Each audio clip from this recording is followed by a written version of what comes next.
Alors que les nuits s'allongent en décembre, beaucoup d'entre nous se retrouvent à réfléchir aux questions ultimes de la vie. Qu'y a-t-il au-delà de cette existence terrestre? Sommes-nous vraiment prêts à rencontrer notre Créateur? Dans un monde plein de distractions, il est urgent de se mettre à l'écoute de la promesse éternelle qui transcende le moment présent. Comment préparer notre cœur à l'étreinte divine de l'éternité? Rejoignez-nous pour explorer ces questions profondes et découvrir comment vous préparer à une vie éternelle illuminée par l'amour de Dieu.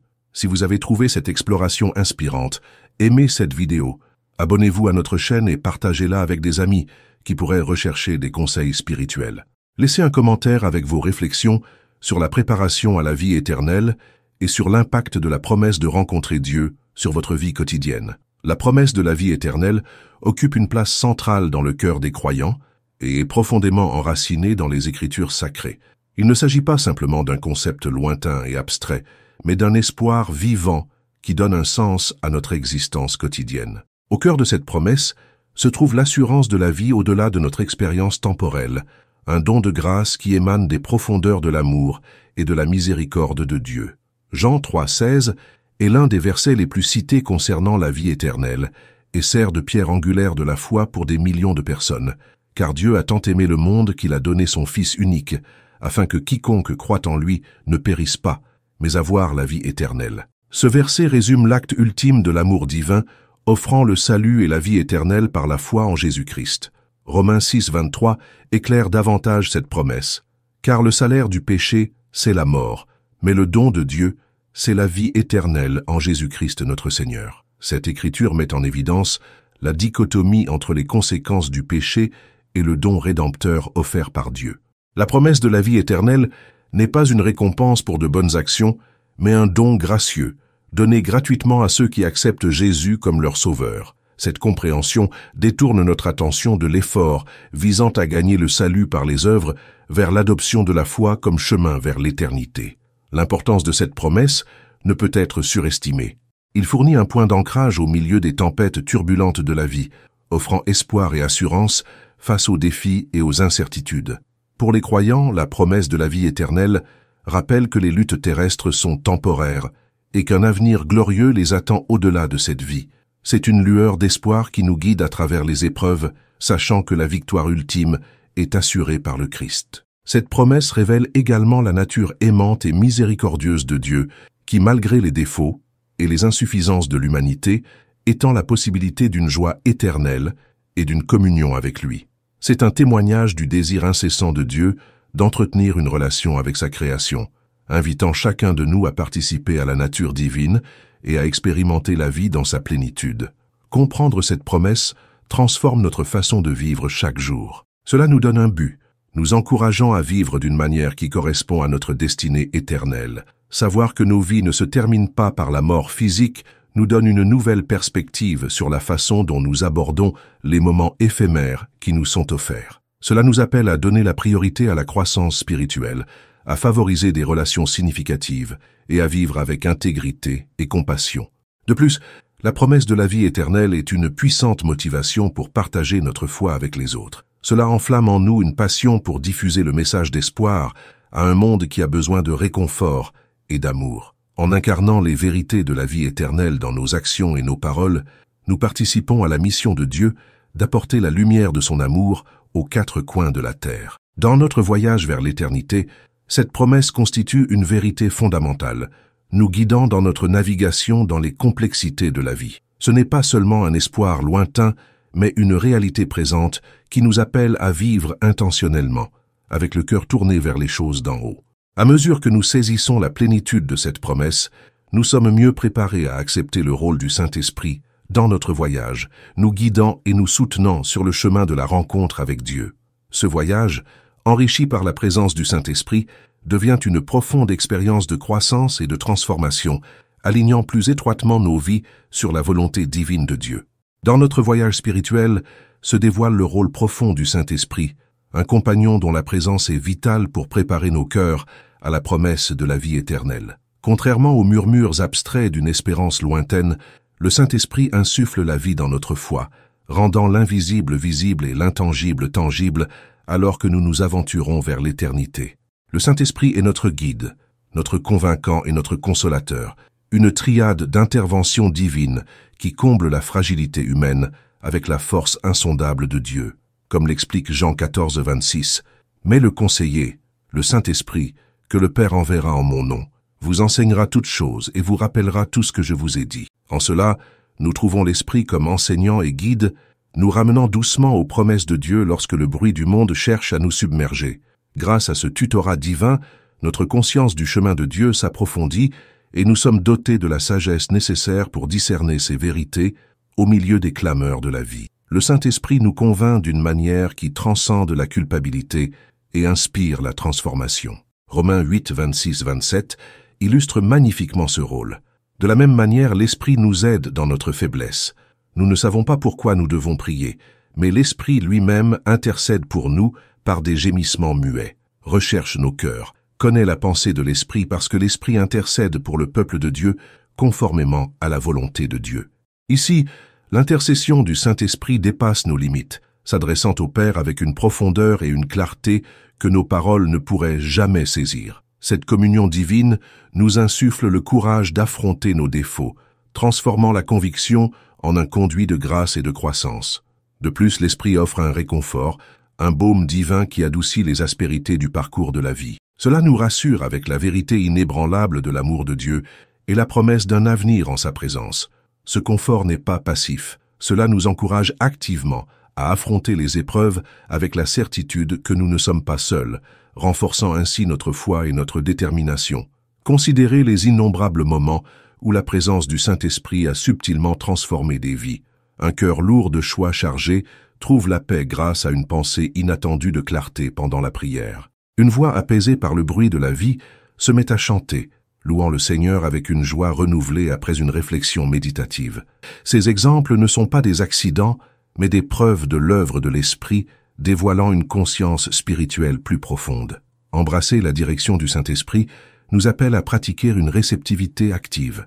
Par la prière, nous ouvrons notre cœur et invitons sa sagesse à éclairer les chemins que nous parcourons. Dans la méditation, nous permettons à sa présence de s'exprimer dans les espaces calmes de notre âme, découvrant des vérités et fournissant une direction.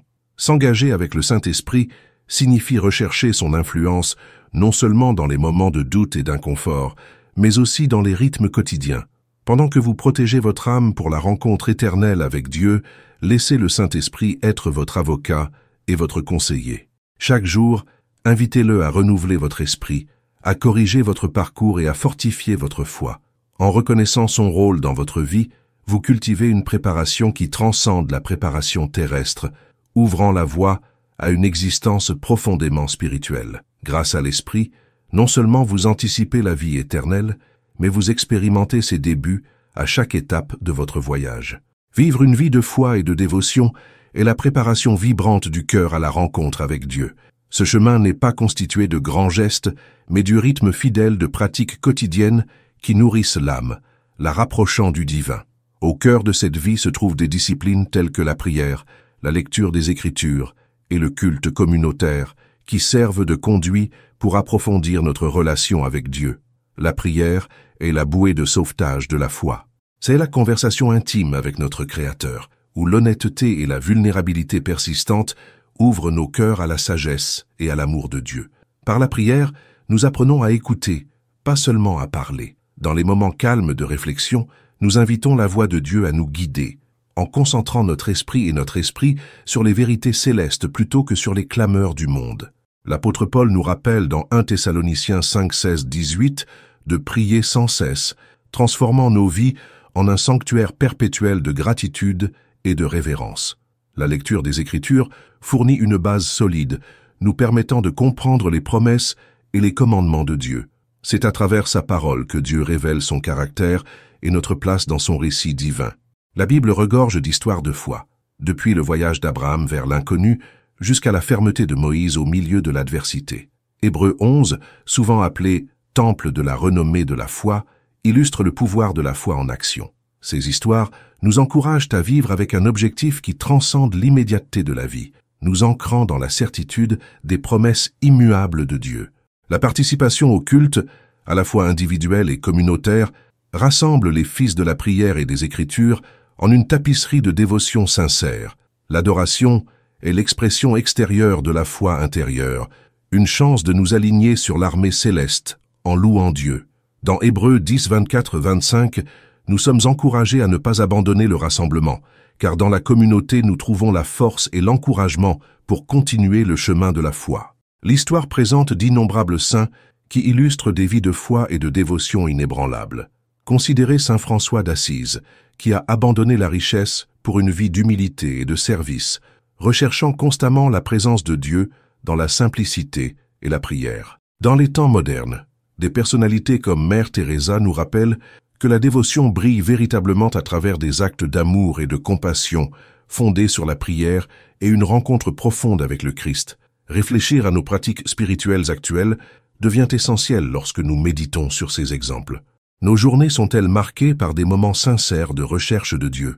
Consacrons-nous du temps à laisser les Écritures façonner nos pensées et nos actions, allant au-delà de la compréhension intellectuelle vers la transformation du cœur? Chaque jour offre de nouvelles opportunités de développer notre dévotion, que ce soit en prenant un moment de silence au milieu d'un emploi du temps chargé, en nous portant volontaires pour diriger une étude biblique en petits groupes ou en chantant des hymnes qui tournent notre attention vers le ciel. La vie fondée sur la foi et la dévotion est un voyage continu, pas une destination. Il s'agit d'inviter Dieu dans tous les aspects de notre vie, qu'il soit banal ou important, et de permettre à sa présence de nous transformer de l'intérieur. Ce processus s'enrichit en recherchant continuellement de nouvelles façons d'approfondir notre dévouement, afin que nos cœurs soient toujours prêts à le rencontrer, notre trésor éternel. Dans le voyage vers les promesses de la vie éternelle, embrasser l'amour et le service devient une boussole essentielle, guidant nos interactions avec le monde et notre préparation à rencontrer Dieu. Les enseignements de Jésus résonnent profondément avec ce double commandement. Aimez Dieu et aimez votre prochain comme vous-même.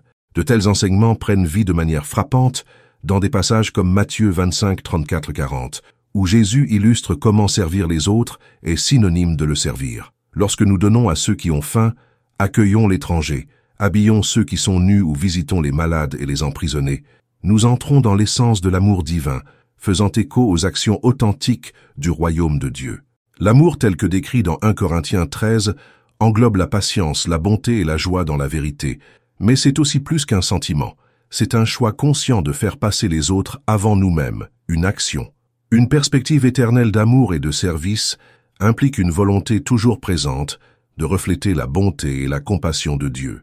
Le chapitre de la vie ne nous pousse pas seulement à des actes de charité. C'est un alignement plus profond de nos cœurs, avec l'amour semblable à celui du Christ. Notre chemin de foi nous façonne pour devenir des personnes dont le cœur s'oriente naturellement vers le service, qui voient le Christ en chacun et cherchent à répondre à leurs besoins avec joie et humilité. Vivre d'une manière aussi remplie d'amour est plus qu'un appel moral, c'est une invitation à vivre activement notre foi. Les enseignements de Jésus sont centrés sur l'incarnation de l'amour et du service, et pas seulement sur la compréhension théorique de ces concepts. La communauté devient une cathédrale naturelle pour vivre cette foi, nous permettant de contribuer authentiquement à son architecture spirituelle. Les expressions pratiques de gentillesse peuvent aller du bénévolat dans les banques alimentaires locales, du tutorat aux enfants ou du soutien aux membres solitaires et négligés de nos environnements. Les actes d'amour accomplis sincèrement signalent notre désir de faire partie du changement que Dieu souhaite voir dans le monde. Le service tangible transforme non seulement la vie de ceux que nous aidons, mais prépare également notre propre cœur aux rencontres divines. Nos gestes d'amour deviennent une symphonie de louanges qui nous prépare à nous tenir devant Dieu, enveloppés dans les fruits du travail de notre cœur. Nous devenons des vases d'amour, insufflant au monde un aperçu du paradis à travers chaque acte de gentillesse. En nourrissant la discipline spirituelle de l'amour et du service, nous alignons notre esprit sur celui de Dieu, nous préparant ainsi à une communion éternelle avec lui. Chaque acte d'amour est un acte d'adoration, un écho de la nature même de Dieu, qui se manifeste à travers nos actes. Alors que nous marchons dans cette vérité, notre foi n'est pas simplement exprimée, mais se manifeste dans les formes les plus authentiques d'interaction humaine. En avançant à bras ouverts, nous apprenons à témoigner de la présence du Christ dans chaque personne et chaque situation, renforçant ainsi notre volonté de nous unir à son royaume éternel. Cette profonde étreinte d'amour et de service nous transforme, préparant constamment nos cœurs à demeurer éternellement dans la présence inébranlable de Dieu. Lorsque nous entreprenons un chemin de foi, les doutes et les peurs nous accompagnent souvent comme des ombres, tapis dans les recoins de notre esprit. Alors que nous contemplons l'immense promesse de la vie éternelle et la profonde rencontre avec Dieu, ces doutes peuvent devenir plus forts, remettant en question notre confiance et notre paix. Pourtant, ces sentiments ne sont ni nouveaux ni étrangers à l'expérience humaine, et même les disciples les plus proches du Christ y sont confrontés. L'un des exemples les plus poignants se trouve dans l'évangile de Jean, où Thomas, disciple dévoué, se retrouve plongé dans le doute après la résurrection de Jésus. Dans Jean 20, 24-29, Thomas a déclaré qu'il ne croirait pas tant qu'il n'aurait pas vu et touché les blessures de Jésus. Son voyage du scepticisme à l'affirmation illustre comment la foi peut triompher du doute. Lorsque Jésus lui apparut, offrant la paix et la preuve de son corps ressuscité, le cœur de Thomas se transforma avec la proclamation « Mon Seigneur et mon Dieu ». À ce moment-là, les craintes de Thomas ont été dissipées, non pas en écartant ses doutes, mais en permettant à Jésus de le rencontrer en eux. Les Écritures nous rassurent inlassablement sur la présence et la paix durable de Dieu, en particulier dans nos moments les plus incertains. Ésaïe 41:10 nous rappelle avec force « Ne crains pas car je suis avec toi, ne sois pas consterné car je suis ton Dieu, je te fortifierai, je t'aiderai, je te soutiendrai de ma droite. » Ces mots offrent une promesse fondamentale.